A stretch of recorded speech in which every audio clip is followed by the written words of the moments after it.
TN 2026 అనే ఈ చిన్న సినిమా లాస్ట్ మంత్ తమిళనాడులో మామూలు దుమారం లేపలేదు. ట్రైలర్ రిలీజ్ అయినప్పుడే తలపతి విజయ్ ఫ్యాన్స్ అందరూ ఫైర్ అయ్యారు, విజయ్ని ట్రోల్ చేయడానికి ఈ సినిమా తీశారని. కానీ డైరెక్టర్ ఉమాపతి మాత్రం ఇది ఎవరు బయోపిక్ కాదని చెప్పారు. బట్ సినిమా చూస్తే మాత్రం విజయ్ని బేస్ చేసుకుని అండ్ 2026 ఎలక్షన్ ని టార్గెట్ చేసి తీసినట్టుగా ఉంటుంది. సరే ఇంకా అది వదిలేస్తే ఓవరాల్ ఈ మూవీ సంగతి ఏంటంటే డీటెయిల్ గా ఈ వీడియోలో మాట్లాడుకుందాం. లాస్ట్ వరకు స్కిప్ చేయకుండా చూడండి. ఇంకా సినిమాలో స్టోరీ లైన్ గురించి మాట్లాడుకుంటే, కలత్ కుమార్ అనే ఒక బడా సేల్స్ మ్యాన్ బాక్సాఫీస్ స్టార్ గా మారి తమిళనాడు 2026 ఎలక్షన్ లో సీఎం సీట్ కి ఎలా టార్గెట్ చేశాడని అనే డేరింగ్.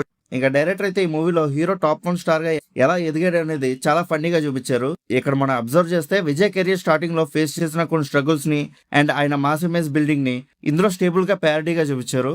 సినిమా సెకండ్ హాఫ్ మొత్తం ప్యూర్ పొలిటికల్ డ్రామా. 2026 అసెంబ్లీ దగ్గర పడుతున్న టైంలో కలత్ కుమార్ తన 50th బర్త్డే రోజున ఒక పెద్ద అనౌన్స్మెంట్ చేస్తాడు. తన ఫ్యాన్స్ అసోసియేషన్ మక్కల్ మడరాన్ని తంగ నటచిత్రం అనే పార్టీగా మార్చేస్తాడు. ఇది మన తలపతి విజయ్ రియల్ లైఫ్ లోని పొలిటికల్ ఎంట్రీని ఎగ్జాక్ట్ గా రెఫరెన్స్ ఇస్తుంది. మూవీలో hero body language and hand signs and even నెంజల్ వెట్రి ఇరుక్కు అనే డైలాగ్స్ పక్కా విజయ్ ని మిమిక్రీ చేస్తున్నట్టుగా ఉంటాయి. కేవలం విజయ్ మాత్రమే కాదు, ఇందులో సీమన్ క్యారెక్టర్ ని తంబి సీమన్ గా కమల్ హాసన్ అండ్ రజనీకాంత్ రిఫరెన్సెస్ కూడా చాలా సాఫ్ట్ గా ట్రోల్ చేశారు. ఇంకా మూవీలో ఐటీ రైట్స్ రావడం, సినిమా రిలీజ్ ని కోర్టుకు తీసుకువెళ్ళడం, ఇవన్నీ రియల్ లైఫ్ లో విజయ్ ఫేస్ చేసిన ఇన్సిడెంట్స్ కి చాలా దగ్గరగా ఉంటాయి. డైరెక్టర్ చాలా డేరింగ్ గా ఈ కాంట్రవర్సీస్ ని మూవీలో ఫిట్ చేశారు. ఇంకా పెర్ఫార్మెన్సెస్ విషయానికి వస్తే నాటి నటరాజ్ యాక్టింగ్ మాత్రం చాలా నేచురల్ గా అనిపించింది. తలపతి విజయ్ గారిని ఇమిటేట్ చేయడంలో ఆయన పర్ఫెక్ట్ గా సెట్ అయ్యారు. ఆ బాడీ లాంగ్వేజ్ గానీ, ఆ స్వాగ్ గానీ, everything is spot on. Thambi Ramaiah emotional role లో చాలా బాగా యాక్ట్ చేశారు.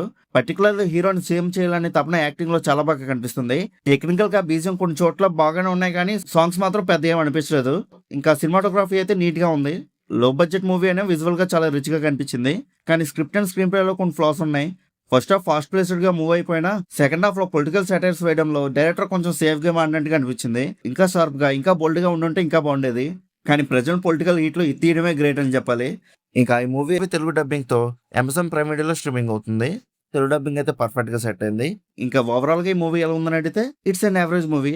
ఒకవేళ మీరు తలపతి విజయ్ గారి మీద ట్రోల్ చేయడానికి మూవీ తీసారా అని అడిగితే డైరెక్ట్ ట్రోల్ కాదు కానీ ఒక షార్ప్ పొలిటికల్ సెటైర్ అని చెప్పాలి. హార్డ్ కోర్ ఫ్యాన్స్ కి మాత్రం కొంచెం ఇబ్బందిగా అనిపిస్తూ ఉంటుంది ఈ మూవీ చూస్తున్నంతసేపు. సో మీరు కానీ విజయ్ ఫ్యాన్స్ అయితే మాత్రం ఈ మూవీ కొంచెం దూరంగా ఉండండి. ఇంకా మీరు కూడా ఈ మూవీ చూస్తుంటే మీకు ఎలా అనిపించిందో కింద కామెంట్ సెక్షన్లో చెప్పండి. అలానే movie updates and movie reviews కోసం మన సినీ మ్యాప్ ఛానల్ని సబ్స్క్రైబ్ చేసుకొని బెల్ ఐకాన్ కూడా ఆన్ చేసి పెట్టుకోండి. మా వీడియోస్ మీరు మిస్ అవ్వకుండా చూడగలుగుతూ ఉంటారు.